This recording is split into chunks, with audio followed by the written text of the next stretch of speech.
The Keys is a really hard place to live because a lot of lost souls come down here. These are images from Tavernier showing the homemade vessel the migrants used to make their journey from Cuba. And there are now 2 cases confirmed of dengue fever. I can tell you that in the Upper Keys, there's been some coastal flooding. Deputies say the man initially fired a shot claiming there was an intruder. Drinking, drugs, you can throw a rock and find some substance or some bad habit to get involved in. And I've seen it left, right, center, all over the place. So my whole vision of what CrossFit Upper Keys is becoming and has started to become is a safe place for people can come to, where they know that they will be treated with respect, that they will leave with a smile, that we know their name, like cheers, that they come, they can be a better person, and they can take a break from everything else going on for a little bit. It is that safe place for the people of the Keys.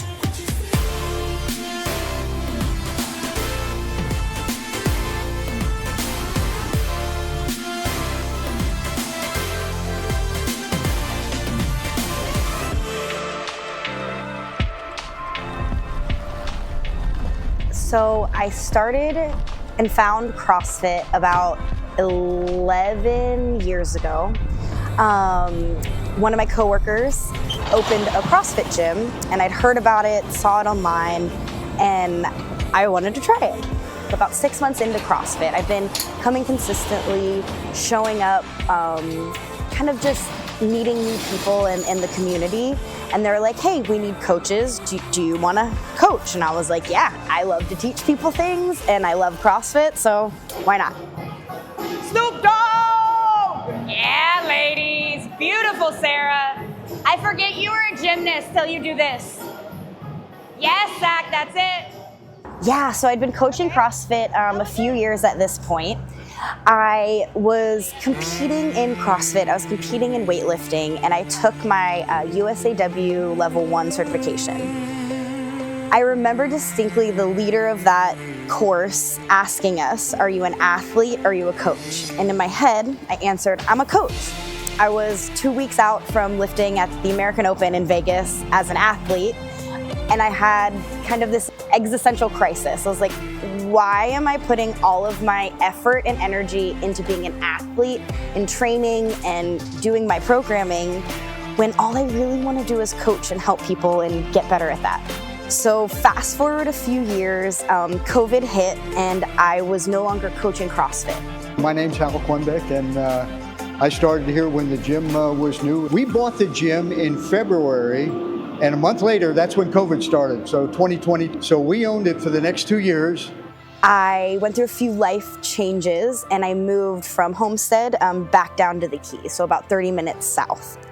I was living by myself in a little trailer on the ocean. It was amazing, and I was working my full-time job as a biologist for FWC. Tell us the story about how she kind of came into the gym one day. Tell me about that. Actually, we were selling pumpkins up at the community church up in here. This one girl came walking by, my wife and myself, and my wife said, do you teach CrossFit? Because we were looking for coaches, like most gyms are always looking for coaches.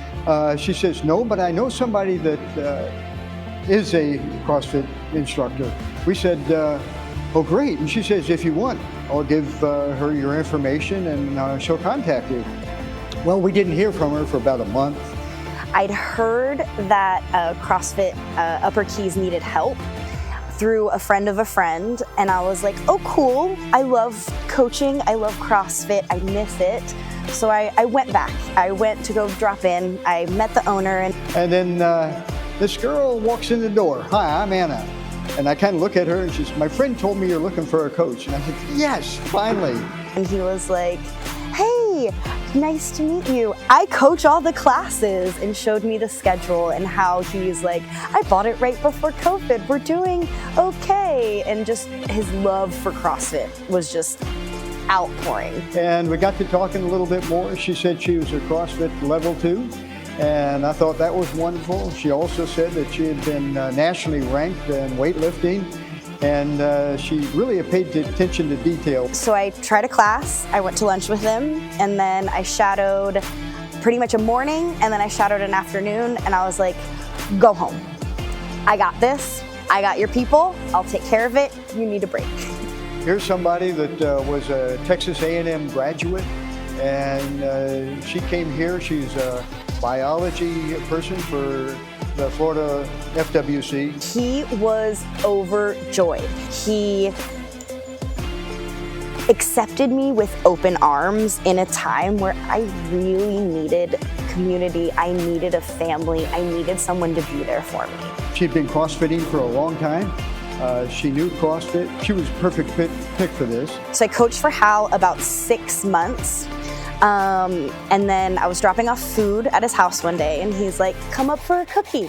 And I was like, perfect, I love cookies.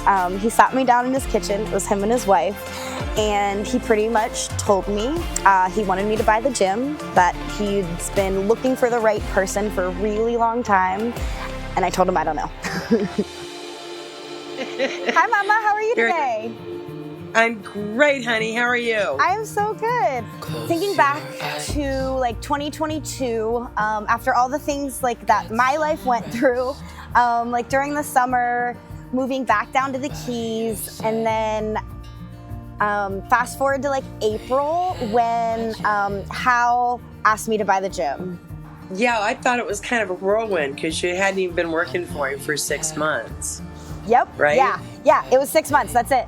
What were your like initial reaction when I called and I was like, hey, Hal asked me to buy the gym? Scared for you. I mean, come on. You had just gotten everything back on track. Yeah.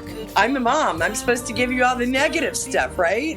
Yeah. And then let you think about it because I'm a Libra on top of that. No, I was just scared for you that it might be too much because you had a full-time job. A lot of expenses involved. But I had to give you all the negative stuff, okay? And I kept thinking, oh, how's this gonna work? But you made it work. Over that last year, when you came down, like what was the change, or what did you see? I had seen somebody that had grown up. Was adulting every day of her life. And you had been doing that for a little while. It just different things happened. But you had it together. You knew where you were going. You joined all these business groups. I'm just proud of you. I was there to give you all your doubts. And then we discussed them and you had a plan and I was behind you all the way. You were. You never stopped supporting me in all aspects. I've tried to do that. Being a parent is you just do the best you can, and at the end you throw your hands up and say, okay, where are you going with this? Well, I say you did a damn good job. Okay, so I had a really, really close friend from my former gym. So I went up to hang out with him, and I was like, hi. They offered this whole thing to me, and he pretty much told me, he's like, you were born for this, and if you don't do it, I'm gonna do it. I'm gonna find a way to just do it. And I was like, okay. And I looked at him and I go, I'm gonna buy a gym. And he goes, say it louder. And I said, I'm gonna buy a gym. It was like, I knew in that moment, like, all right, I'm gonna put everything I have into this and I'm gonna make this frickin' great. Like, I'm gonna do it. Because what if, it goes back to that quote. It's like, what if you fail? But darling, what if you fly? And this opportunity was in my lap and I had to do it. I just had to. So I decided that I was gonna buy the gym, and then the next morning we had our 7-mile bridge race. Just the whole bridge is 7 miles and it goes up and down and it's the coolest thing.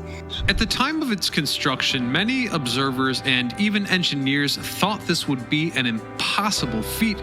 But in 1905, construction began. Flagler spent $30 million.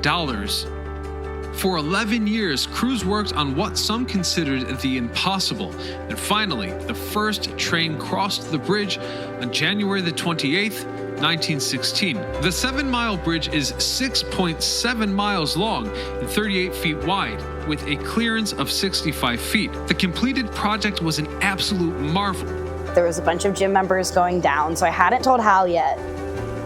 We started the race, and it starts in the dark. As I'm coming over like the crest of the bridge, the sun is rising, and I was like, I'm gonna call him right now. So I FaceTime Hal and his wife, and I was like, I'll do it. And he's like, what?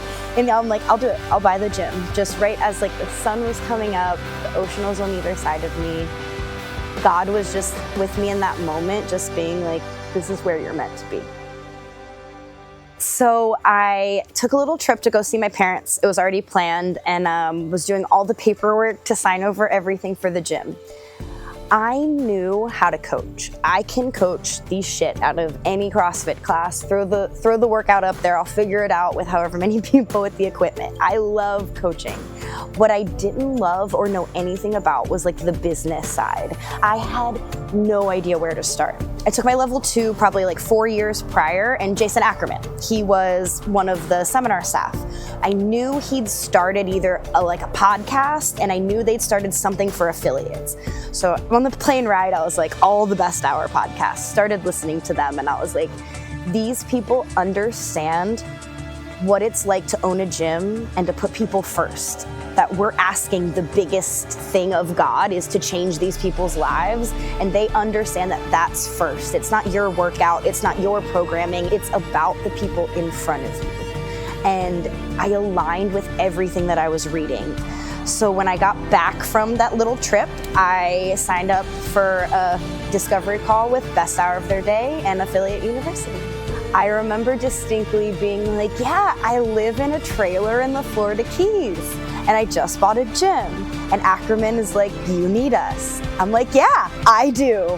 Our prices had never increased in the 9 years we'd been open at that point, and everyone was on a discount. We weren't making any money.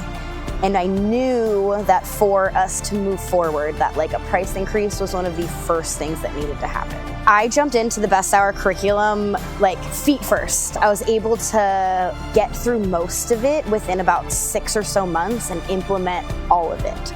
We had so many more inquiries, and I was able to keep up with them.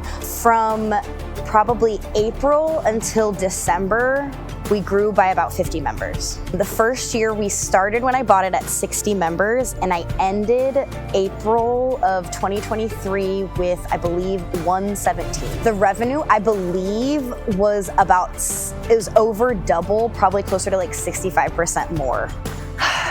I really don't think I would still be doing this if I didn't make that call to Ackerman. I've rode that line of burnout, of it being too much, of not being able to take care of myself, of doing all of the things and not delegating. I know I would have gotten so bogged down in the monotony of it all. I wouldn't have had a place to turn. I wouldn't have mentors to turn to ask for advice. They've been able to just streamline the process so much more than if I tried to do it on my own. You're an island as an affiliate owner, and you get to a point where you feel very lonely, and without Best Hour, the mentors and the clients, the other affiliate owners, I wouldn't have been able to survive. I think this gym is fantastic. How long have you been a member? I started in January. Oh, great. First time CrossFit? Yes. I love it. I love it because the people. Anna's a great coach. She's probably the best CrossFit coach that I've ever had. I tried the other gym, and I had to self-motivate myself, so that didn't work. You know, we were allowed to joke around and have a good time. As far as technique, especially with weightlifting, she's a great weightlifting coach. And here I just arrive, I do everything they tell me to do, and then I go home. Just overall, like, great vibe when you come in here. She's a great motivator, too. What is it about Anna? Oh, she's high-spirited and tries to keep you motivated and keep coming back even when you're maybe giving up. You're asking God for one of the hardest things to change people's lives. And you are meant for this. You have to remember that, and you have to ask for help. Find the help wherever you need to, because you need to do this, and you can do this, and you will succeed.